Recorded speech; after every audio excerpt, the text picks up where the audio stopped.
मैं अमरेंद्र कुमार पांडे, जो बिहार विधानसभा का सदस्य निर्वाचित हुआ हूं, ईश्वर की शपथ लेता हूं कि मैं विधि द्वारा स्थापित भारत के संविधान के प्रति सच्ची श्रद्धा और निष्ठा रखूंगा। मैं भारत की प्रभुता और अखंडता अक्षुण्ण रखूंगा तथा जिस पद को मैं ग्रहण करने वाला हूं, उसके कर्तव्यों का श्रद्धापूर्वक निर्वहन करूंगा। नमस्कार, मैं हूं आशा राय और आप देख रहे हैं माई पीडी समाचार। बिहार विधानसभा के शीतकालीन सत्र के अंतिम दिन गोपालगंज जिले के कुचायकोट विधानसभा क्षेत्र से नवनिर्वाचित विधायक अमरेंद्र पांडे ने विधिवत रूप से शपथ ग्रहण किया। पहले 2 दिनों के निर्धारित शपथ ग्रहण समारोह में अनुपस्थित रहने के बाद विधायक अमरेंद्र पांडे ने कल यानी 5 दिसंबर को विधानसभा स्पीकर प्रेम कुमार के कक्ष में शपथ ली और सदन में अपनी सदस्यता सुनिश्चित की। आप सभी को बता दें कि नवनिर्वाचित विधायकों का शपथ ग्रहण समारोह किसी भी सत्र के शुरुआती चरण का एक महत्वपूर्ण हिस्सा होता है, जो उन्हें सदन की कार्यवाही में पूरी तरह भाग लेने का कानूनी अधिकार देता है। इस बार विधानसभा ने नए सदस्यों को शपथ दिलाने के लिए 2 दिनों का समय निर्धारित किया था। पहले दिन 5 विधायक शपथ नहीं ले पाए थे, जिसकी वजह से उन्हें दूसरे दिन आमंत्रित किया गया।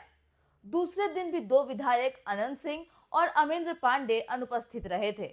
अमरेंद्र पांडे कुचायकोट विधानसभा सीट से चुनाव जीतकर इस बार सदन में पहुंचे हैं। मिली जानकारी के मुताबिक अमरेंद्र पांडे पहले निर्धारित शपथ ग्रहण कार्यक्रम में शामिल नहीं हो पाए थे। इसका मुख्य कारण उनके परिवार की निजी स्थिति थी। बताया गया कि उनके भतीजे की तबीयत खराब थी, उन्हें ब्रेन हैमरेज हुआ था, जिसकी वजह से वह अस्पताल में भर्ती थे। ऐसे में अमरेंद्र पांडे शपथ ग्रहण समारोह में शामिल नहीं हो पाए। परिवार की प्राथमिकता को ध्यान में रखते हुए उन्होंने पहले और दूसरे दिन शपथ नहीं ली, लेकिन जैसे ही उनके भतीजे की तबीयत में थोड़ा सुधार आया, विधायक अमरेंद्र पांडे तुरंत विधानसभा पहुंचे और सत्र के अंतिम दिन अपनी शपथ ग्रहण की प्रक्रिया पूरी की।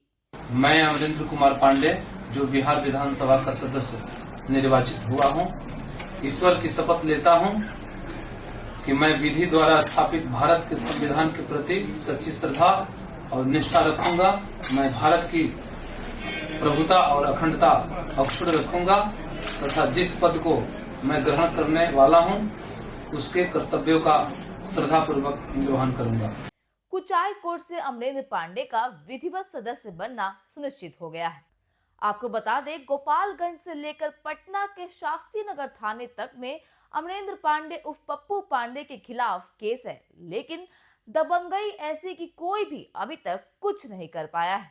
आप सभी को बता दें कि अमरेंद्र पांडे बिहार के सवर्ण बाहुबलियों में शीर्ष पर रह चुके सतीश पांडे के भाई भी हैं। सतीश पांडे पूर्व मंत्री ब्रिज बिहारी हत्याकांड में जेल के अंदर बाहर आते जाते रहते हैं। 5 अक्टूबर 1974 को जन्मे अमरेंद्र पांडे ने पढ़ाई छपरा के वीवी कॉलेज से की और राजनीति में कदम रखने से पहले खेती और कारोबारी गतिविधियों से जुड़े रहे।